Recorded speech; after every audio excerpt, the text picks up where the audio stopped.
politicians. You would be amazed how many, no offense to any politicians, but gray-haired old men I'm telling not me. taking offense to that, I can tell you. All right, you're still good. Still good. Telling me that they could not invade their citizens' civil liberties, that we have a right to do what we want to while we're behind the wheel of a car. And it's just not true. Pennsylvania is a little bit backwards, a lot more conservative than New York, which makes me such a proud New Yorker now because this really is making a difference on our roads. You were going to comment from Christian's comments. Positive peer pressure. It's the best thing I think that exists in the high school world. There's so many terrible things about high school, and life gets a whole lot better after high school. But in the meantime, positive peer pressure. Just talk to your friends. Keep this conversation going and make it not okay. You know, my voicemail says, hey, it's JC, I'm busy, or I might be driving. Leave me a message and I'll call you back when I'm free or when I'm safe at my destination. And I think that sets a standard for myself that I won't be talking to you if I'm driving, and you shouldn't be talking to anyone else either, that this is something that needs to change on our roads, and it's not okay with me, shouldn't be okay with you either.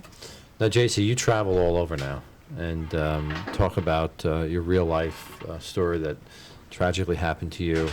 Is it sinking in?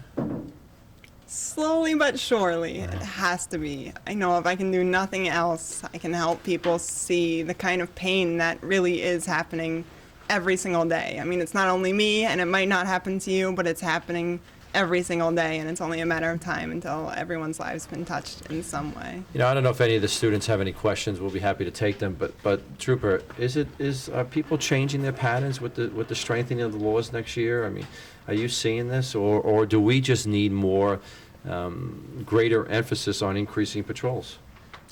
I don't know about changing people's habits, but the laws, increasing the penalties can only help. If someone doesn't do something for a reason, for monetary reasons or points on your license, that alone, if that's what makes someone, drop the cell phone while they're driving, that's fine. We don't care why you're not, talking on the cell phone while you're driving. We just care that you're not doing it. So whatever it takes. So, Christian, are we legislating common sense then? Does it come down to that, by creating these laws? Because, look, there's nobody here that doesn't know that it's a dangerous thing to do, pick up the cell phone or text while driving. So are we just furthering legislating common sense? I don't think so. I think that people know not to do it, but I think that it's just ignorance. Like, you think that you're going to be safe and you think that you have more years to live, but it's just not the truth. Are we legislating common sense? Yeah, by we the way, are. I get that criticism so many times with certain laws that I do. And we are legislating common sense, and we wouldn't need to legislate it if it were common at all. And that's what you see as we're talking about. It's not common sense because no one follows it. And if you set those laws, it forces us to build a new habit, and then you don't even think twice about picking up your phone once that habit is in place. So, Christian, I'm going to put this big question to you. I'm the chairman of the Senate Transportation Committee. Any changes in the vehicle and traffic law come before my committee. Where do we go from here? I think increasing penalties would be the best way to start because obviously, even though we have strong penalties now, like one of the strongest in the nation, it's not doing that much. So I think that we should start there, and then hopefully worldwide things will begin to change as well. Trooper? I agree. We could increase enforcement double, and people could still be doing it. We'd rather they don't do it. You could probably stand on a corner and pull over a very large percentage of the drivers who are on their cell phone or texting, True. I'm sure. We're driving in the marked cars with the lights on top, and people Right. still do this right in front of us. So don't think you're the only one seeing it. We see it all the time, every day, several times a day. JC, where do we go from here? And just to kind of follow up what Kristen said, it is worldwide. It's thousands of people every year, hundreds of thousands of people every year. And other countries are ahead of us.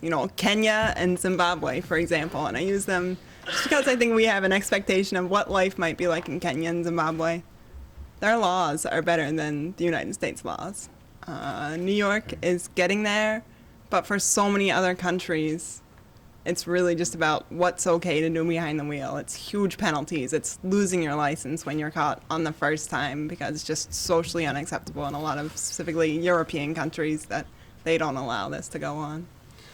On that note, we're going to close. J.C. Good, Trooper Bandero, Kristen Curran, thank you very much for being on the panel. Let me thank Lindenhurst High School for allowing us to be here.